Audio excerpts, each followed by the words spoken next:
மகாவிஷ்ணும் ஜ்வலந்தம் சர்வதோமுகம் நிருசிம்ஹம் பீஷணம் பத்ரம் மிருத்யோர் மிருத்யும் நமாம்யஹம்.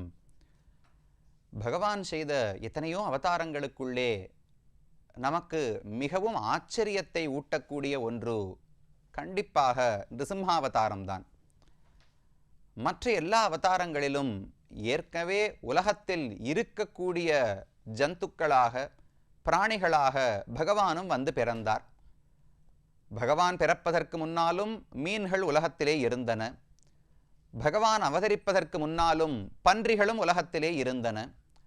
அவனுடைய அவதாரத்துக்கு முன்னால் மனுஷர்கள் தேவர்கள் என்ற அனைத்துமே இருந்தன. ஆனால் இந்த அவதாரத்தில் மட்டும்தான் இதற்கு முன்னோ அல்லது பின்னோ என்றுமே காணப்படாத ஒரு வடிவத்தை பகவான் எடுத்துக்கொண்டார். அவரிடத்தில் அகடித கடனா சாமர்த்தியம் என்று ஒரு திறமை உண்டு. எதெல்லாம் சேரவே முடியாது என்று நாம் நினைக்கிறோமோ அவற்றையும் கூட சேர்த்து வைக்கும் திறமை பகவானுக்கு உண்டாம். நாம் நினைப்போம் ஒரு உடல் மனித உடலாக இருக்கலாம் அல்லது சிங்க உடலாக இருக்கலாம். மனித உடலில் சிங்கத்தன்மை வர முடியாது, சிங்க உடலில் மனிதத்தன்மை வர முடியாது என்று நாம் நினைப்போம். ஆனால் பகவான் இந்த இரண்டையும் கலந்து நரம் கலந்த சிங்கமாக நரசிம்ஹன் என்கிற பெயரோடு அழகான அவதாரத்தை செய்தாரே. அதிருஷ்யத அத்புத ரூபமுத்வஹன் என்று பாகவத புராணத்திலே சுகாச்சாரியர் தெரிவிக்கிறார். சுகருக்கே ஆச்சரியம், வியாச பகவானுக்கே ஆச்சரியம். ஆச்சரிய ரூபம், அத்புத ரூபம் உத்வஹன். இதுக்கு முன்னால் இப்படி ஒரு உருவத்தை யாரும் பார்த்ததில்லை. அந்த அழகான வடிவத்தோடு சேராதவற்றை சேர்த்து வைத்துக்கொண்டு கழுத்துக்கு கீழே மனுஷ வடிவம், மேலே சிம்மத்தினுடைய தலை, இப்படி வடிவத்திலே பகவான் தோன்றினார் என்று பெரியோர்கள் அனுபவிக்கிறார்கள். அந்த நரசிம்ம பெருமானுக்கு பல கோவில்கள், 108 திருத்தலங்களுக்குள்ளே பிரசித்தமான கோவில்கள் பல இருக்கின்றன. அகோபிலம் 9 நரசிம்மர்கள் இருக்கக்கூடிய க்ஷேத்திரம்னு சொல்லுகிறோம். அதை போல யோக நரசிம்மராக திருக்கடிகை சோழசிம்மபுரத்திலே பகவான் காட்சி அளிக்கிறார். இதெல்லாம் இருக்கட்டும், நம்முடைய தொண்டை மண்டலத்திலே பகவானை நரசிம்ம வடிவத்தில் சேவிக்க முடியுமா என்றால் இதோ ஒரு கோவில், இங்கும் கூட பல கோயில்கள் இருக்கின்றன. திருவல்லிக்கேணில நரசிம்ம பெருமான சேவிக்கலாம். அதே போல நரசிம்மனென்றே ஏற்பட்ட ஒரு அழகான சந்நிதியைத்தான் இப்போது நாம் வந்து அடைந்திருக்கிறோம். திவ்யதேச கணக்கிலே 44வதாக இந்த ஊருக்கு வந்துள்ளோம். தொண்டை மண்டலத்து திவ்யதேசங்களுக்குள்ளே 2வதாக இதை தரிசிக்கிறோம். இந்த ஊருக்கு திருவேளுக்கை என்று பெயர் சொல்லப்படுகிறது. திரு மதிப்புக்காக சேர்க்கப்பட்ட வார்த்தை வேளுக்கை, இதுதான் இந்த ஊருக்கு பெயர். ஆழ்வார்கள் எல்லாம் வேளுக்கை வேளுக்கை என்றுதான் குறிப்பிடுகிறார்கள். அது என்ன வேளுக்கை? இதுக்கு வார்த்தைக்கு பொருளே இல்லாதது போல் இருக்கிறதே என்றால் வேள் இருக்கை என்று 2 சொற்களாக பார்க்க வேண்டும். வேள் என்று சொன்னால் அரசன் என்று ஒரு பொருள் உண்டு. யார் அரசன்? மிருகங்களுக்கெல்லாம் அரசன் சிங்கம் தான். அந்த சிங்கங்களுக்கெல்லாம் அரசன் நரசிம்ம பெருமாள் தானே. உலகத்திலேயே சிங்கம் இருக்கு, நரசிங்க பெருமானும் இருக்கிறார். கண்டிப்பா உலகத்து சிங்கமே ஒத்துக்கொள்ளும், ஓ இவருடைய பலத்துக்கு ஒப்பாக நாங்கள் கூட வர முடியாது என்று. அப்ப அரசன் என்று சொன்னால் இந்த உலகத்துக்கே அரசன் ரிசிம்ஹனான பெருமான் தான். அந்த வேள் இருக்கை, அவர் ஆசைப்பட்டு இருந்த இடம். வேள் என்று சொன்னால் அரசன்னு ஒரு பொருள் உண்டு, வேள் என்று சொன்னால் ஆசை என்றே ஒரு பொருள் உண்டு. அப்ப அரசன் இருக்கும் இடம், ஆசைப்பட்டு இருக்கும் இடம். அப்ப அரசனான பகவான் ரிசிம்ம பெருமான் தானே தேர்ந்தெடுத்து இந்த ஊரினுடைய இயற்கை சூழல், இந்த ஊரினுடைய அமைப்பு அனைத்தையும் பார்த்து இந்த இடத்திலே கோயில் கொண்டார். அதனால வேள் இருக்கை வேளுக்கை என்று மருவி இருக்க வேண்டும். இது அப்படியே சம்ஸ்கிருதத்தில் பார்த்தோம் என்றால் இந்த ஊர் பெருமானுக்கு காமாசிகா நரசிம்மர் என்று பெயர் சொல்லப்படுகிறது. காமாசிகா, காமம் என்றால் ஆசை என்று பொருள், ஆசிகா என்றால் இருக்கும் இடம் என்று பொருள். பகவான் ஆசைப்பட்டு இருக்கும் இடம் என்ன? ஆசையோடு இருக்கும் இடம் வேள் இருக்கை. வேள்னா ஆசை, இருக்கைனா இருப்பிடம், காமம்னா ஆசை, ஆசிகானா இருப்பிடம். அப்ப தமிழ்ல வேள் இருக்கை, சம்ஸ்கிருதத்துல காம ஆசிகா. அப்ப வேளுக்கை நரசிம்மர் என்றும் காமாசிகா நரசிம்மர் என்றும் இந்த ஊர் பெருமாளை கொண்டாடுகிறார்கள். எதற்காக நரசிம்மர் இங்கு வந்தார், என்ன கோலத்தில் சேவை சாதிக்கிறார் என்றால் இந்த ஊரிலே யோக நரசிம்ம வடிவத்திலே பெருமானை காணலாம். சில இடங்கள்ல உக்ர நரசிம்மரா இருப்பார், சில இடங்களிலே லக்ஷ்மி நரசிம்மராக மடியிலே பிராட்டியோடு இருப்பார். இந்த ஊரிலே யோக தசை, தன்னுடைய திருவடிகளை மடித்து கொண்டு கைகள் இரண்டையும் முட்டிக்கு மேல் வைத்துக்கொண்டு யோக நிலையிலே பகவானை தரிசிக்கலாம். எதற்காக இங்கு வந்தார்னு பார்ப்போம். கதை நீங்கள் அனைவரும் அறிந்தது. பிரகலாதனை துன்புறுத்த தொடங்கினான் ஹிரண்யகசிபு. தன்னுடைய மகன் நாராயணனுடைய பெயரை சொல்லுகிறான், தன்னுடைய பெயரை சொல்லவில்லை என்று ஹிரண்யகசிபுவுக்கு கோபம். அது யார் நாராயணன்? அவனுக்கு சக்தியும் கிடையாது, பெருமையும் கிடையாது, ஒரு தன்மையும் கிடையாது. நான் தான் உலகத்துக்கு தலைவன் என்கிற கர்வம் அவனுக்கு அதிகமாகிவிட்டது. பள்ளியிலோதி வந்ததன் சிறுவன் வாயிலோர் ஆயிரநாமம் உள்ளியவாகி போத ஆங்கதனுக்கு ஒன்னுமோர் பொறுப்பிலனாகி நாராயணா, மாதவா, கோவிந்தா, அனந்தான் அவன் பெயரை சொல்ல சொல்ல இவனால பொறுக்க முடியவில்லை. தான் பெற்ற பிள்ளை என்று பார்க்கவில்லை, சின்ன வயசு பிள்ளைன்னு பார்க்கவில்லை, நல்லது சொல்லுகிறான் என்று பார்க்கவில்லை. சினந்து அவனை கொல்வதற்காக முயற்சி எடுக்க தொடங்கினான். எத்தனை முயற்சி எடுத்தும் ஹிரண்யகசிபுவாலே வெற்றி கொள்ள முடியவில்லை. பாம்புகளை விட்டு கடிக்க பார்த்தான், தப்பித்து விட்டார் பிரகலாதன். யானையை கொண்டு மிதிக்க விட்டான், தப்பித்தார். மலையிலிருந்து தூக்கி போட்டான், தப்பித்தார். கடலிலே வீசினான், தப்பித்தார். எத்தனை பண்டியும் அவனை கொல்ல முடியவில்லை. கடைசியில் அவனை அழைத்து கேட்டார், நீ என்னதான் சொல்ல வருகிறாய்? இப்ப கடைசி பரீட்சை. நீ சொல்லுவது உலகத்தில் எல்லா இடத்திலும் பகவான் நாராயணன் இருக்கிறார் என்று. இதோ இந்த தூண் இருக்கே, இந்த தூணை நான் உடைச்சு பார்ப்பேன். உடைத்து நாராயணன் வராவிட்டால் நீ சொன்னது பொய், உன்னுடைய கடவுளும் பொய், உன்னை இங்கேயே கொன்று விடுவேன் என்று கோபத்தோடு சொன்னான். அளந்திட்ட தூணை அவன் தட்ட ஆங்கே வாளுயிர் சிங்கவுருவாய் அளந்திட்ட என்று ஆழ்வாருடைய பாசுரம். தான் இட்ட தூண் தானே, தான் கட்டின தூண், அதுக்குள்ளே எப்படி பகவான் இருக்க முடியும் என்று அவனுக்கு கர்வம். அதனால போய் தொட்ட உடனே அவனுக்கு என்ன பலம்?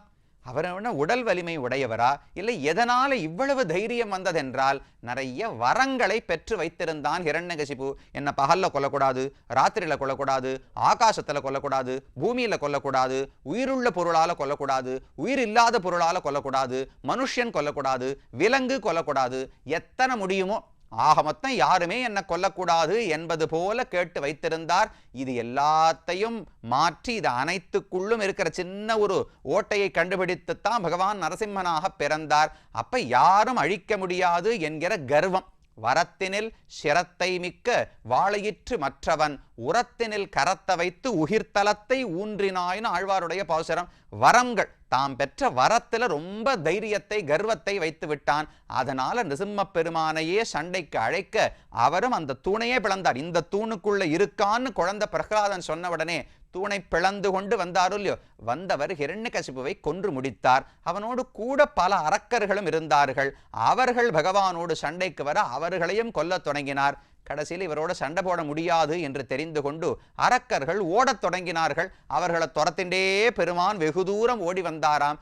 இந்த இடத்துக்கு இப்ப நாம சொல்றோமே வேளுக்கைன்னு இடம் சொல்றோமே, இந்த இடத்தின் பகுதிக்கு வரும்பொழுது அரக்கர்கள் எல்லாம் மறைந்து போனார்கள். பகவான் காத்துட்டு இருக்கார், யாரான ஒருவேளை திரும்ப வந்தால். இன்றைக்கு தீயவர்களை அழிப்பதற்காக அவதாரம் எடுத்து விட்டோம். ஆனா இன்றைக்கு வராமல் 10 நாள் கழிச்சு தீயவர்கள் வந்தால் என்ன செய்வது? 10 ஆண்டுகள் கழித்து வந்தால் என்ன செய்வது? 10 யுகங்கள் கழித்து வந்தால் என்ன செய்வது? அதனால நாம் இந்த இடத்தை விட்டு போகக்கூடாது. உலகத்தை ரட்சிப்பதற்கு இதுதான் சிறந்த இடம் என்று பகவான் தேர்ந்தெடுத்தாராம். அவேள் இருக்கை, ஆசைப்பட்டு இருந்த இடம்னு சொல்றோமோ இல்லையோ. என்ன ஆசைனால் உலகத்தை ரட்சிப்பதற்கு நல்ல இடம் வேண்டும். இந்த இடத்துல தான் இருந்தால் அரக்கர்கள் வந்தால் நம்மால பாதித்து அவர்களை தாக்க முடியும். அதனால ஜெகத் ரக்ஷணத்துக்கு இதுதான் சிறந்த இடம் என்று தேர்ந்தெடுத்து பகவான் அந்த இடத்திலேயே அமர்ந்து கொண்டாராம். அன்று அமர்ந்த திருக்கோலத்தோடு தான் இன்றளவும் இந்த கோவிலிலே பகவான் சேவை சாதிக்கிறார். பிருகு என்கிற முனிவர். அந்த பிருகு முனிவருக்கும் பெருமான் பிரத்யட்சமாக காட்சி அளித்திருக்கிறார். இதுதான் இந்த ஊரினுடைய ஸ்தல புராணம். வேளிருக்கை, அரசனான நரசிம்ம பெருமான் இருக்கும் இடம், அவர் ஆசைப்பட்டு இருக்கும் இடம் என்று இதை 2 விதமாகவும் கொள்ளலாம். ஊருக்குள்ள வந்தோம்னால் கோவிலுக்குள்ள போவதற்கு முன்னமே இடதுபுறத்தில் அழகான புஷ்கரணி, புஷ்கரணிக்கு கனக சரஸ் அல்லது ஹேம சரஸ் என்று பெயர். ஹேமம்னாலும் தங்கம், கனகம்னாலும் தங்கம். தங்கத்தை போன்ற உயர்வு. தங்கம் எப்படி அனைத்தையும் புனிதமாக்குமோ அதை போல் இந்த புஷ்கரணியில் நீராடினாலே நரசிம்ம பெருமானுடைய அருளாலே நாமும் புனிதமாக்கப்படுகிறோம். அதனால கனக புஷ்கரணி, கனக சரஸ் என்று தீர்த்தத்துக்கு பெயர். அங்கிருந்து உள்ளே வந்து பிரதட்சணமா வந்தா விமானமும் கனக விமானம், தங்கமயமான விமானம். பார்த்தா அப்படி தெரியலையே சுவாமி, கல்லுல தானே கட்டியிருக்கா, தங்கம் போல தெரியலையேனால் அதை இன்னும் கல்லு மண்ணு என்றே பார்த்து கொண்டிருந்தால் நமக்கு இன்னும் உள்ளுக்குள்ள ஞானம் பிறக்கவில்லை என்று பொருள். பெருமான் ஒரு இடத்தில் இருக்கிறார் என்றால் அந்த விமானம் வைகுந்தத்தில் இருக்கிற விமானமாகவே கருதப்பட வேண்டும். அப்ப அது எதில் செய்யப்பட்டிருந்தாலும் அது தங்கம் தான், அது புனிதமானது தான். தங்கம்னு சொன்னாலே ஆசைப்பட தகுந்தது என்று ஒரு பொருள் தெரிகிறதோ. தங்கம்னு சொன்னா எல்லாருக்கும் கண்ணு விரியறதோ இல்லையோ. இந்த பக்கம் நான் உங்ககிட்ட ஒரு கல்லு காமிக்கிறேன், ஆமா இது கல்லு, ஆமா இது கட்டை, தங்கம் அப்படின்னு உடனே கண்ணு விரியுது பாருங்க, தங்கம்னு சொன்ன உடனே. அதை போல கனக விமானத்தை பார்த்தா கண்ணு விரியணும். நாம பெருமான சேவிக்க வந்திருக்கோம், நரசிம்ம பெருமான் இதுக்குள்ளத்தான் இருக்கிறார் என்கிற ஒரு ஆசை பிறக்கும் இல்லையோ. அந்த கனக விமானத்துக்கு அடியிலே தான் பகவான் காட்சி அளிக்கிறார். பிரதட்சணமா வந்து மூலவர் சன்னதிக்கு சென்றோம் என்றால் பெரிய வடிவத்தோடு யோக நரசிம்மராக பெருமான் அமர்ந்த திருக்கோலத்திலே சேவை சாதிக்கிறார். மேற்கு நோக்கி அமர்ந்த திருக்கோலம். இந்த காஞ்சிபுரத்தை சுத்தி திவ்யதேசங்களிலேயே நிறைய ஊர்களில் மேற்கு நோக்கித்தான் பெருமான் இருக்கிறார். இந்த ஊரிலும் மேற்கு நோக்கி அமர்ந்த திருக்கோலத்தில் சேவை சாதிக்கிறார். பெருமானுக்கு திருநக்ஷத்திரம் சித்திரை மாசத்து சுவாதி நட்சத்திரம். சுவாதியே நரசிம்மனுக்கானது.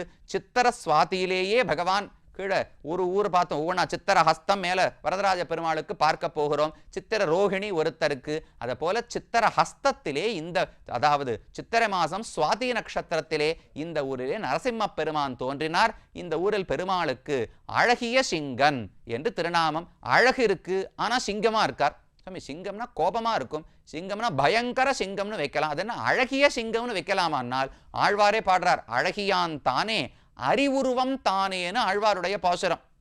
உண்மைதான். பொதுவா அறிவுருவம் சிங்க உருவம்னு சொன்னாலே கோபமோடத்தான் இருக்கணும், பார்த்தா பயம்தான் ஏற்படணும். ஆனா இந்த பெருமாளை நிஜமா வந்து சேவிச்சு பாருங்களேன், நம்ம கோபமே வராது. நெஜோ சிங்கம் இதை போல உட்கார்ந்துட்டு இருந்தா பயந்து ஓடி போயிடுவோம்.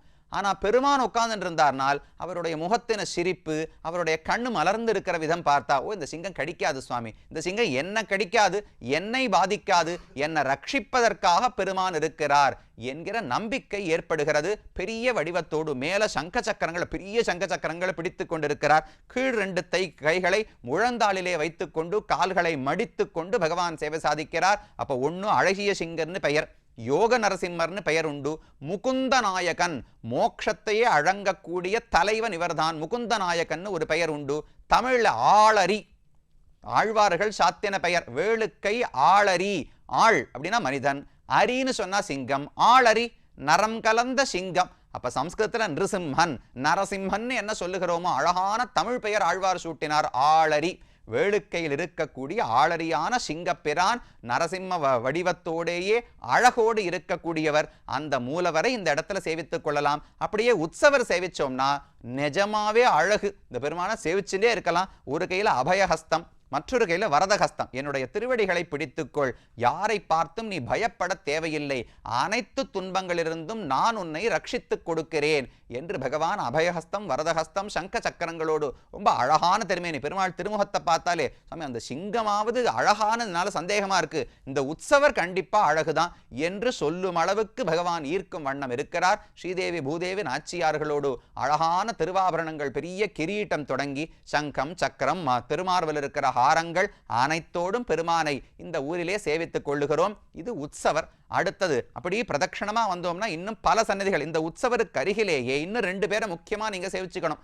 ஒண்ணு, மூலவரை போலவே உற்சவர் ஒரு சின்ன நரசிம்ம பெருமான் இருக்கிறார். மூலவர் பெரிய கல் திருமேனி, சின்ன உற்சவராக யோக நரசிம்மராக அமர்ந்த திருக்கோலத்திலும் நரசிம்ம பெருமானை சேவித்துக் கொள்ளலாம். அருகிலேயே நவநீத கிருஷ்ணன், கண்ணனும் ஒரு சிங்கம் தானே, அது நெஜோ சிங்கம் நரசிங்கம். இது யாதவ சிம்ஹம். சிங்கமான கண்ணன் ஒரு வெண்ணைக்காக நாட்டியமாடும் ஒரு வண்ணத்திலே காளிங்கன் தலையிலே ஒரு காலை வைத்துக்கொண்டு மற்றொரு காலை தூக்கி கொண்டு நாட்டியமாடும் வண்ணம் சேவை சாதிக்கிறார். இவர்களெல்லாம் உற்சவர்களையும் நாம் இங்கு சேவித்துக் கொள்ளலாம். மேலும் இந்த கோவிலினுடைய மற்ற சன்னதிகளையும் ஆழ்வார்கள் இவரை அனுபவித்த வண்ணத்தையும் அடுத்த பகுதியில் பார்ப்போம்.